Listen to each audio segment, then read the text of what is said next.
Hello sa lahat ng kapwa ko mekaniko saan man kayo sulok ng mundo. Welcome back to RR Lakay Vlog. It's all about transmission, guys. Kung kayo ay nagnanais matuto kung paano yung tamang paggawa ng automatic transmission at magkaroon kayo ng kaalaman about sa inyo pong mga sakyan na automatic transmission, this video is for you 100%.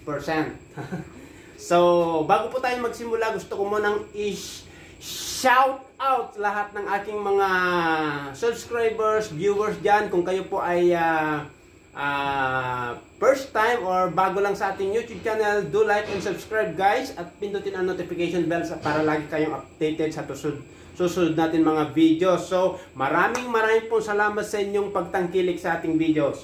So, ngayon, ang ating gagawin ay meron tayong trabaho ngayon. So, bubuksan natin ito, Camry 2009 model. So, first time ko mag-demo ito. Kasi kung nakikita nyo ito, meron siyang dipstick.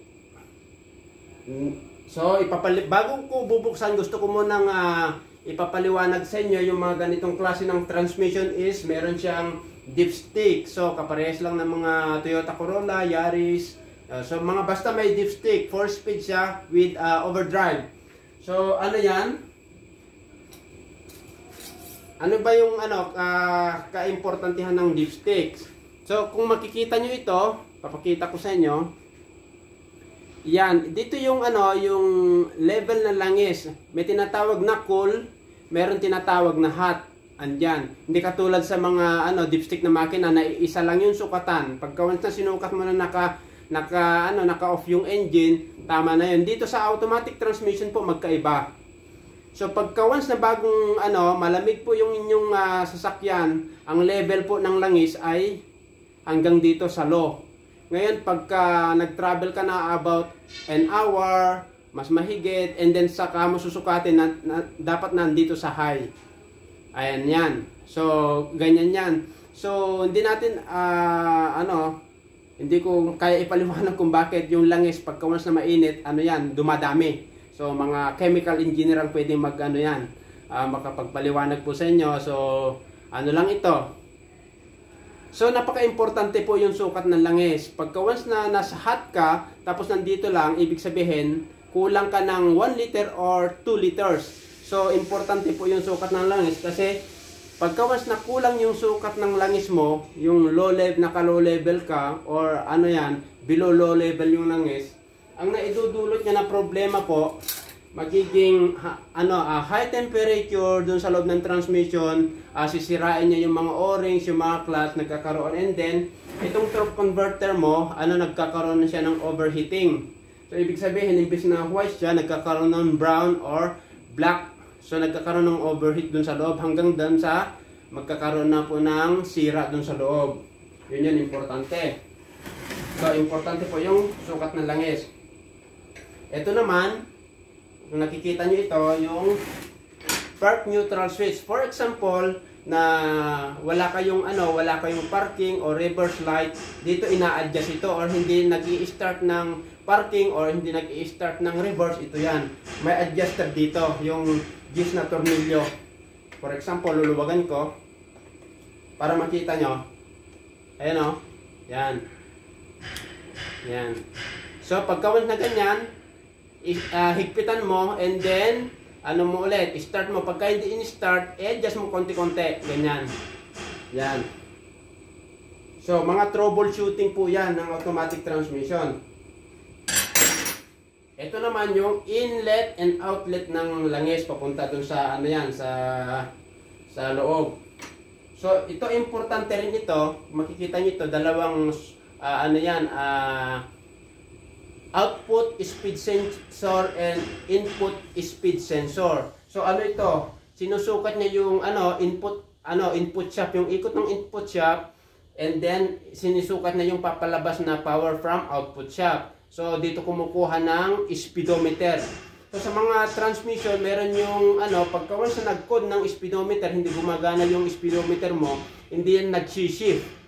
Kaya tatandaan nyo po yon, hindi nag-shift. Even yung ISS niya, pagka once na may trouble code yan, hindi yan pag shift or ano yan, hindi maganda yung shift niya, meron siyang kalabog, downshift or upshift, meron siyang dinudulot na kalabog. O pag drive mo pa lang, meron na siyang mga kalabog, yan. So sa iba, ito naman yung harness connector, papunta siya ng solenoid valve dun sa valve body, and then papunta ng ECM, engine computer. So ito naman, yung nakikita nyo ito yung pinaka-breather. So yung mga nagtatanong sa akin na kung barado ba yung breather, yan, napaka-importante po ito. For example, ikaw na lang, pagka once na hindi ka nakahinga, may paglalagyan ka. So ganito rin ang transmission. Ito po ay pinapalabas niya yung yung high temperature or yung init dun sa loob ng transmission po natin. So ito yung breather niya diyan. So pagka once na nalubog ang automatic transmission nyo ng tubig, for example, nalubog talaga to, possibility malalagyan ng ng tubig dun sa loob ng transmission. So ang gagawin nyo dyan, huwag nyo muna i-start. Pagka once na nakuha nyo na, wala ng tubig, i-drain nyo yung langis and then papalitan nyo ng panibagong bago. Kasi pagka once na hindi nyo napapasukan ng tubig dun sa loob ng transmission. Dali nga. Ayan. So, ngayon, pagka ito ay barado, nako, overheating po yung yung loob ng transmission. Ang tendency, pagka once na barado ito, lumalabas yung mga langis dito sa mga oil seal. Tatanggalin ko yung torque converter.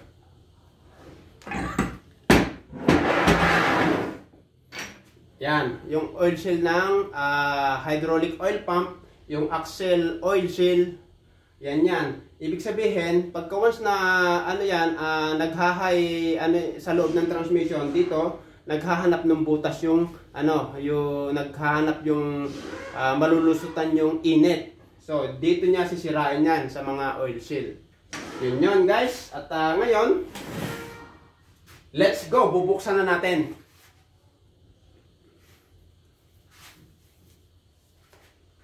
Ang problema pala nitong transmission ay nawawalan siya ng reverse and then same time nagkakaroon siya ng kalabog. So titingnan natin kung ano yung makikita nating problema.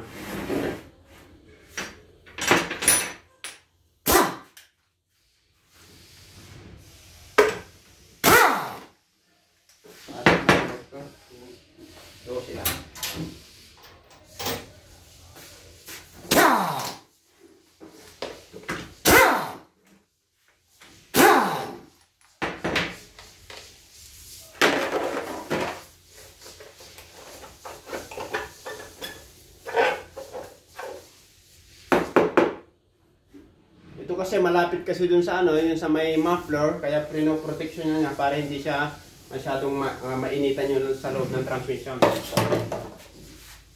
Ang daming buhangin. Nasa Saudi nga tayo. Daming buhangin.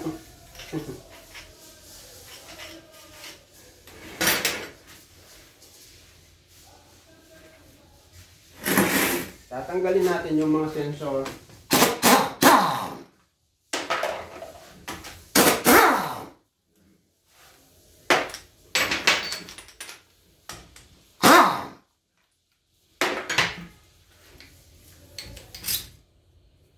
Ayun yung dipstick niya.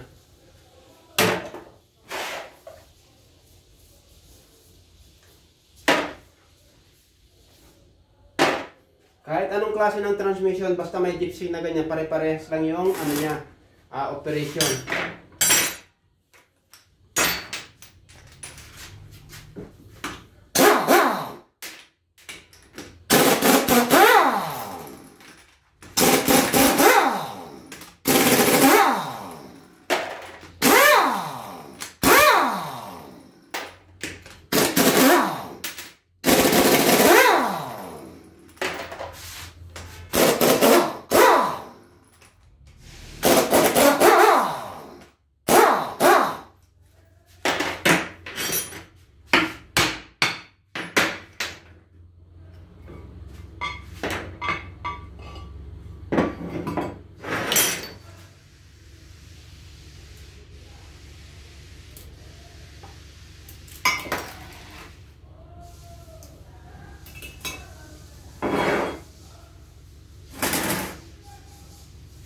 So ito yung pinaka back cover.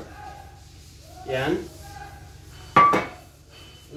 Yung back cover niya, laging naka-attach dito yung direct drum assembly. Ito yung direct drum niya. Ito yung dito kumukuha yung third speed and reverse. Yan guys. Pagkasingaw yan, pagkasingaw ito, sira ito, wala kang reverse, wala ka ring third gear. Now you know.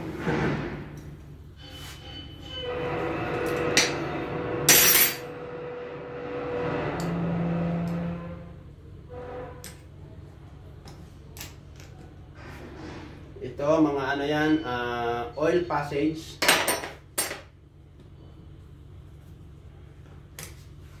Meron siyang dalawang oil passage.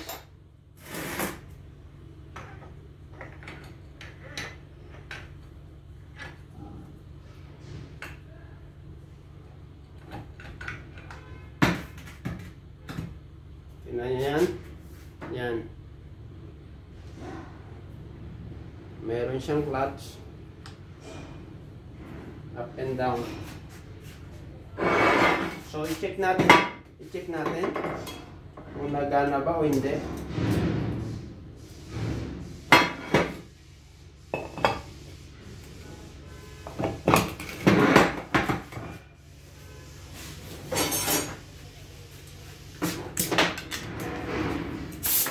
Napakahalaga yung yung pag-check pagka ganito.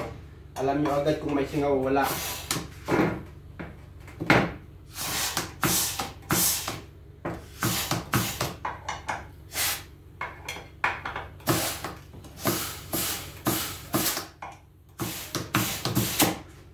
Okay naman siya.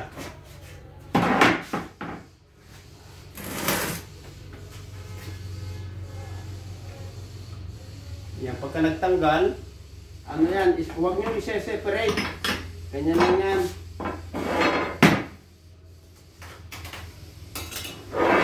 Then, pag sunod-sunod nyo lang. So, katulad ng mga ganito, yan, may bearing. Yan.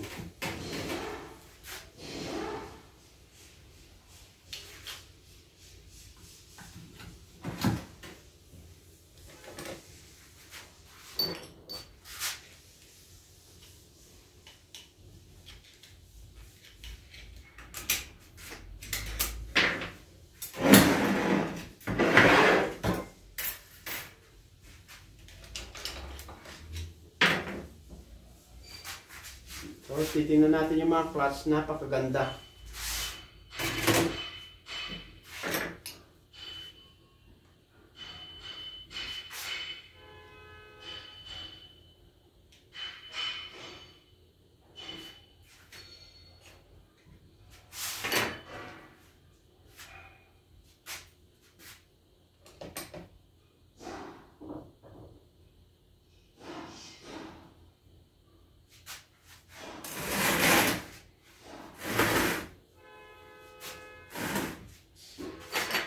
Sunod natin ang bell housing.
may bearing. Ito. Bell housing.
Sunod natin tanggalin yung valve body niya.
Tingnan nyo yung oil pan niya, malinis naman siya.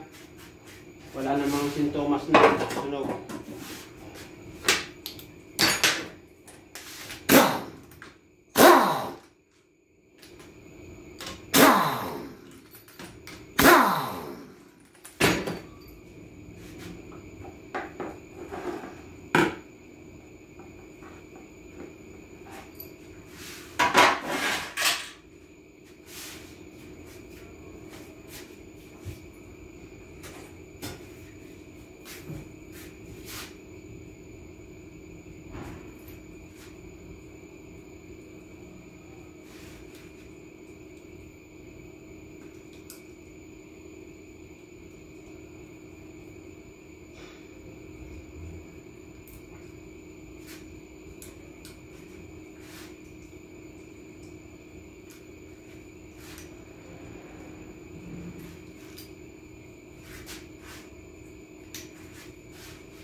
Tinatanggal mga gis.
yan yung valve body assembly. Ayan. Kasama na yung mga solenoid. Manual valve.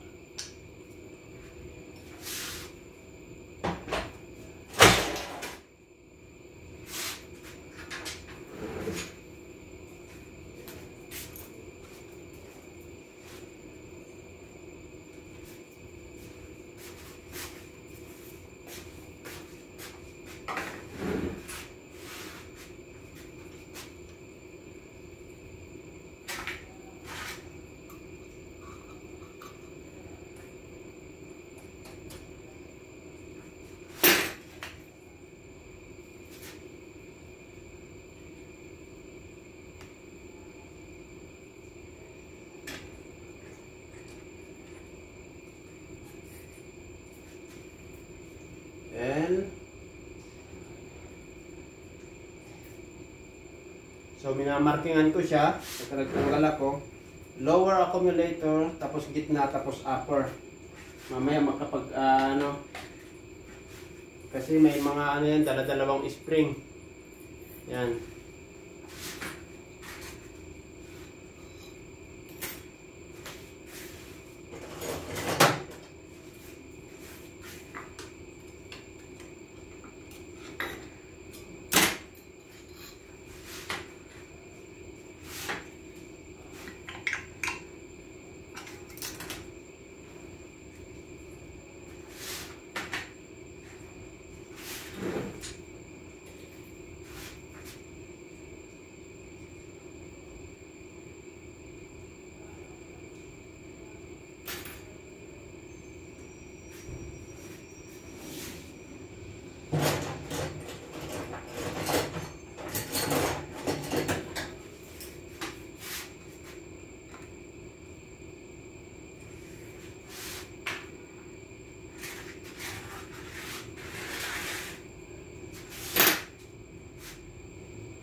Punta ng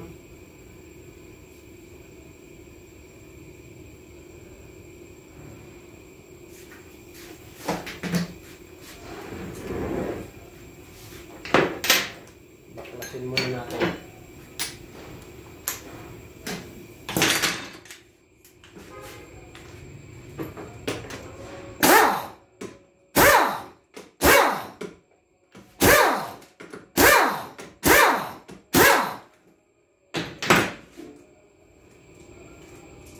So pagka once na kayong gumagawa, huwag niyong mamadaliin. Kailangan habang nagbabaklas kayo, gumagana yung isip nyo. Iniisip nyo kung ano yung pinagbabaklas nyo.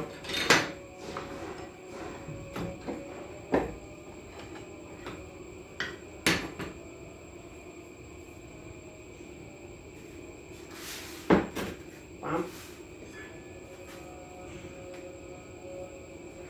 Ito yung forward drum assembly.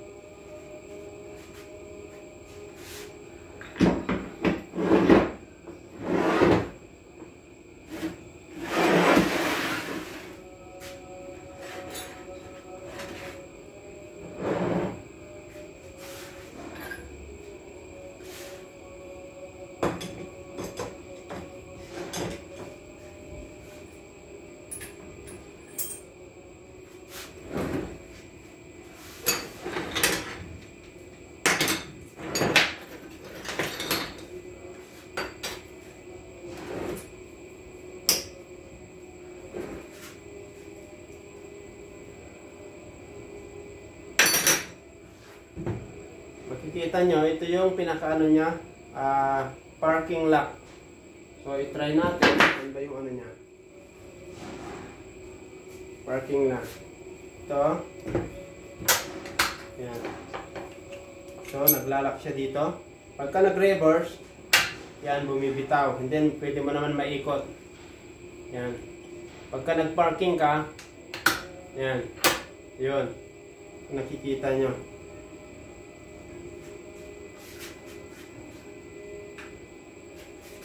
Yan.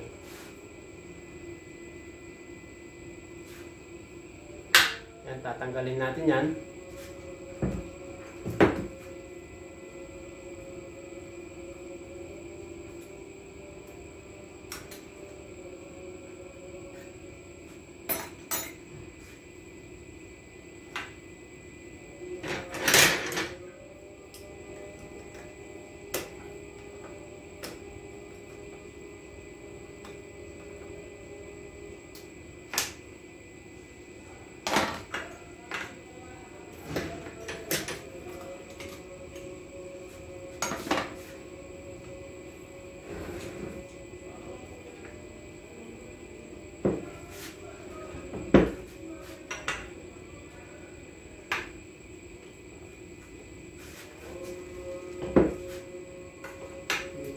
Maano siya.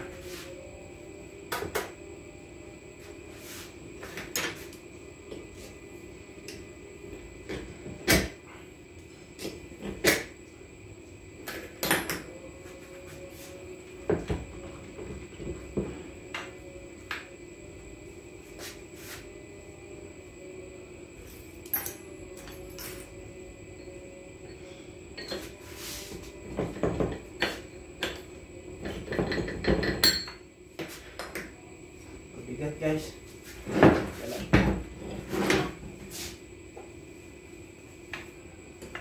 How are you, Mr. Mahabub? Come here.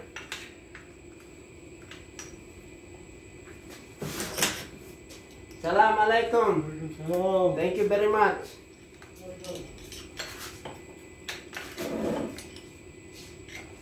Ayan, ito na guys.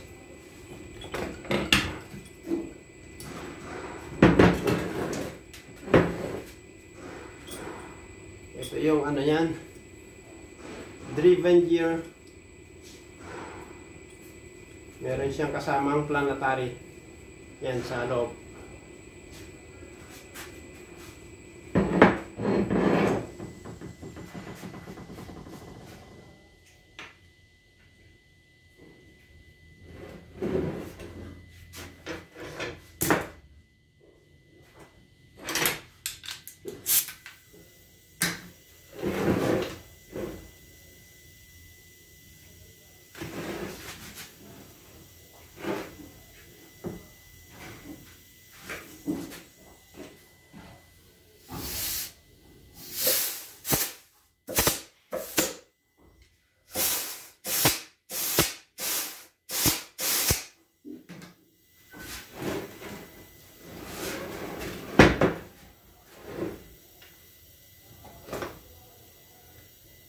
Meron kasing ano yan, clutch drum assembly dito. Yan.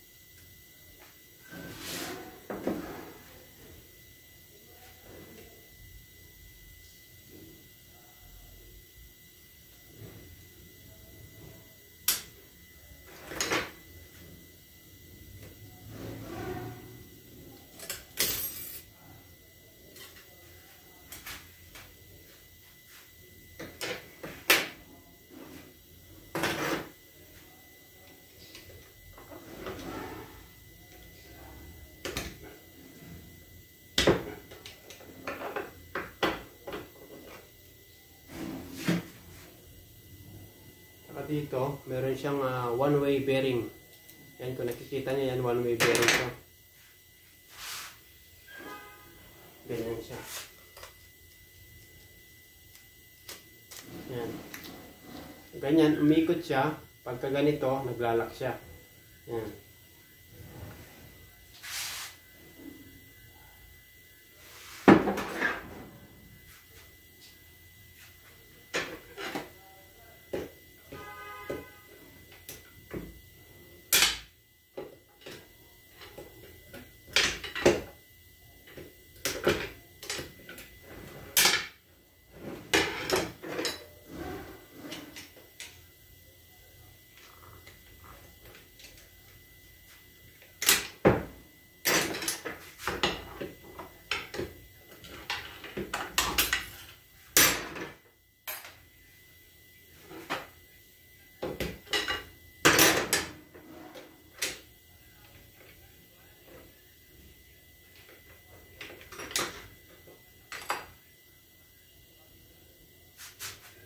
Kung titingnan nyo yung mga plate niya, meron siya mga kalawang.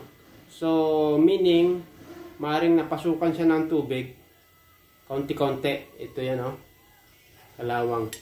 Ang gagawin natin, magpapalit tayo ng mga overhauling kit.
So, ang gagawin natin ngayon, i-check natin yung mga clutch.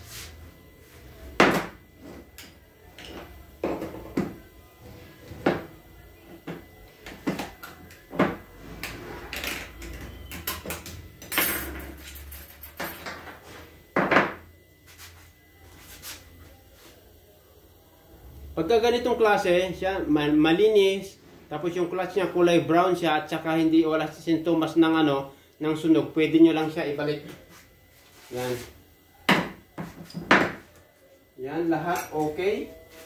Tingnan nyo yung mga clutch niya, lahat yan okay. So wala tayong papalitan na clutch. Tingnan natin yung iba. Yung forward drum niya.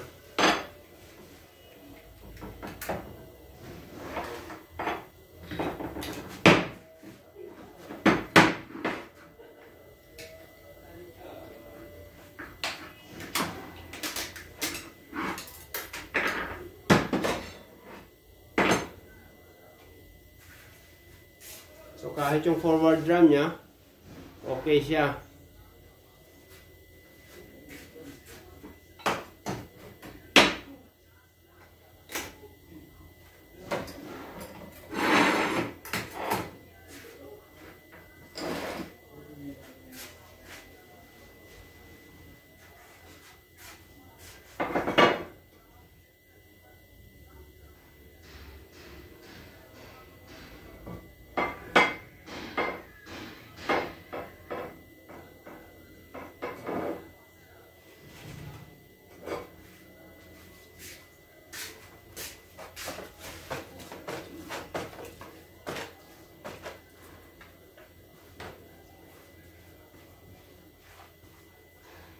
So, wala tayong makitang sira na clutch. So, ang gagawin lang natin, magpapalit lang tayo ng mga O-rings. For example, ang mga halimbawa ng mga O-rings, yung mga rubber niya, nandyan sa may loob. Ganito. Yan.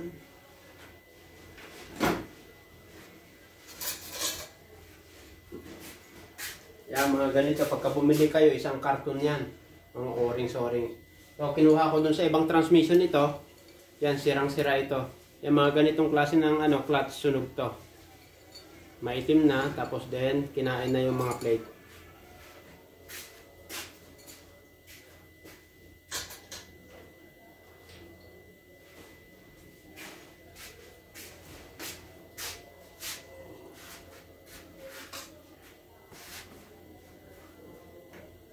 So guys, at alam ko may natutunan naman tayo sa ating videos kung paano yung tamang pagbaklas ng mga ganito for speed transmission na may kasamang dipstick. So napakadali lang yung magbaklas, pero yung pagbalik, yun yung pag-aralan ninyo, pagbalik, pag-check ng pressure, yun ang importante. Sa mga lahat ng gumagawa ng transmission, yun ang importante. Pagbaklas madali lang, kahit sino pwedeng magbaklas. Pero yung pagbalik, kailangan maging maingat, tine-check lahat yung pressure. para sa ganun hindi pabalik-balik, hindi lagi-laging lagi-laging baba-tanggal ang ating ginagawa. Kailangan 100% nating ma-perfect para walang balikan at upang sa ganun yung mga customer natin ay masisiyahan. So maraming salamat. Abangan kung ano yung update dito sa ating binaklas at kung meron pa tayong gagawin, next videos na lang natin ipapakita. So maraming salamat sa inyong suporta, sa inyong pagtangkilik sa ating YouTube channel. RR Lakay Vlog is for you. It's all about transmission, guys. RR lang malakas magturo about sa automatic transmission. Kung kaya ay naghahanap at ng malupit, matinig na automatic transmission mechanic, RR Lakay Vlog lang ang malakas. To God be all the glory. Salamat po ng marami. God bless us all.